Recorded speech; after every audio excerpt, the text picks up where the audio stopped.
കഴിഞ്ഞ ദിവസവും ഒരു സംഭവം നടന്നു. തൃശ്ശൂരിൽ ഒരു ഗുണ്ട വിളയാട്ടം ഉണ്ടായിരുന്നു. അത് ഒരു പ്രത്യേക രീതിയിലാണ് പോലീസ് അതിനെ ഒതുക്കിയത്.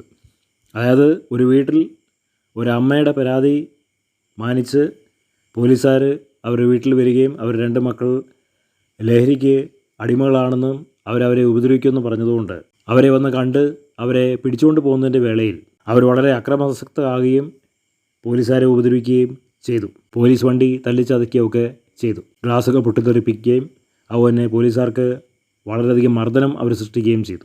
അപ്പോൾ പോലീസുകാർ അവിടെ നിന്ന് മറ്റുള്ള പോലീസുകാരെ വിളിച്ചിട്ട് അവിടെ വന്ന് ഒരു സംഹാര താണ്ഡവം നടത്തി അവരെ കൈയും കാലും തല്ലി ഓടിച്ചു. ഇപ്പോൾ അവരെല്ലാം ഹോസ്പിറ്റലിലാണ്. അവസാനം അതിനെക്കുറിച്ചൊരു വിശദീകരണം ചോദിച്ചപ്പോൾ അസിസ്റ്റൻറ്റ് കമ്മീഷണർ പറഞ്ഞത് ഇങ്ങനെയാണ്: ഗുണ്ടകൾ അവരുടെ ജോലി ചെയ്തു, പോലീസുകാർ അവരുടെയും ജോലി ചെയ്തു. അപ്പോൾ കേരള പോലീസ് പലപ്പോഴും രാഷ്ട്രീയ സമ്മർദ്ദങ്ങൾ കാരണം ഗുണ്ടകൾ എന്ത് ചെയ്താലും എന്ത് പറഞ്ഞാലും അത് കേട്ടുകൊണ്ടിരിക്കുന്ന ഒരു പ്രവണതയാണ് കേരളത്തിലുള്ളത്. അതുകൊണ്ടാണ് കേരളത്തിൽ ക്രൈം ഇത്രമാത്രം വളരുന്നത്. മാത്രമല്ല, രാഷ്ട്രീയ പ്രസ്ഥാനങ്ങൾ ക്രൈം താലോലിക്കുന്നതുകൊണ്ടും അവരെ പുറത്തേക്ക് ഇറക്കിക്കൊണ്ടുവരാൻ ആയിരക്കണക്കിന് വക്കീലന്മാർ ഉള്ളതുകൊണ്ടും നിയമത്തിൽ ഒരുപാട് ലൂപ്ഹോൾ ഉള്ളതുകൊണ്ടും ഇതുപോലുള്ള ക്രിമിനൽസ് നമ്മുടെ സംസ്ഥാനത്തിൽ സ്വൈരവിഹാരം നടത്തുകയാണ്. അവർ മാരകായുധങ്ങൾ ഉപയോഗിച്ചുകൊണ്ട് പലവരെയും ഉപദ്രവിക്കുന്നു, ആളുകളെ ഭീഷണിപ്പെടുത്തുന്നു, ഫോണിലൂടെ ഭീഷണിപ്പെടുത്തുന്നു.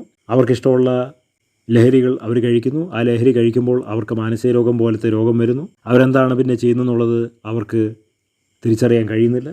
സ്വന്തം മാതാപിതാക്കളെ അവർ ആക്രമിക്കുന്നു, ബന്ധുമിത്രാദികളെ ആക്രമിക്കുന്നു, സ്ത്രീകളെ ആക്രമിക്കുന്നു, പീഡിപ്പിക്കുന്നു, ബലാത്സംഗം ചെയ്യുന്നു, നിയമപാലകരെ ആക്രമിക്കുന്നു. അങ്ങനെ പല കാര്യങ്ങളും ചെയ്യുന്നുണ്ട്. അപ്പോൾ ഇത് പോലീസുകാർ വളരെ കർക്കശമായി കൈകാര്യം ചെയ്യുകയാണെങ്കിൽ ഈ പ്രശ്നമൊന്നും കേരളത്തിൽ ഉണ്ടാവില്ല. ഇപ്പോൾ ദുബായ് പോലീസിനെ നോക്കുകയാണെങ്കിൽ, സൗദി അറേബ്യയിലെ പോലീസിനെ നോക്കുകയാണെങ്കിൽ അവിടെ ഒരുത്തൻ്റെയും തെമ്മാടിത്തരം വില പോവില്ല. പക്ഷെ നമ്മുടെ നാട്ടിൽ ആ തെമ്മാടിത്തരം വില പോകും. കാരണം ഇവിടുത്തെ രീതി അങ്ങനെയാണ്. ആർക്കും ഒന്നും പറയാനും പറ്റില്ല, ആർക്കും ഒന്നും ചെയ്യാനും പറ്റില്ല. ഏതായാലും ഇപ്രാവശ്യം പോലീസുകാർ വളരെ കർക്കശമായിട്ടുള്ള ഒരു നടപടിയാണ് എടുത്തിരിക്കുന്നത്. കാരണം പോലീസുകാരെ കൈവച്ചു, പോലീസുകാർ തിരിച്ചും കൈവച്ചു, അവരുടെ കൈയും കാലും തല്ലി ഒടിക്കപ്പെട്ടു. അപ്പോൾ ഇത് ഒരുപാട് വൈറലായിട്ടുള്ള ഒരു സംഭവമാണ്. കേരളത്തിൽ വളരെ അപൂർവമായി കണ്ടുവരുന്ന ഒരു സംഭവമാണ്. കാരണം പോലീസുകാർ ഇന്നുവരെയും പരസ്യമായിട്ട് ഒരു ഗുണ്ടകളെയും തല്ലിച്ചതച്ച ചരിത്രമില്ല. പ്രതിരോധിക്കാൻ വേണ്ടി ചെയ്തിട്ടുണ്ട്, പക്ഷേ ഇതുപോലെ കൈയും കാലും തല്ലി ഒടിച്ചിട്ടില്ല. അതിപ്പോൾ വലിയ ഒരു സംഭവമായിട്ട് ഇരിക്കുകയാണ്.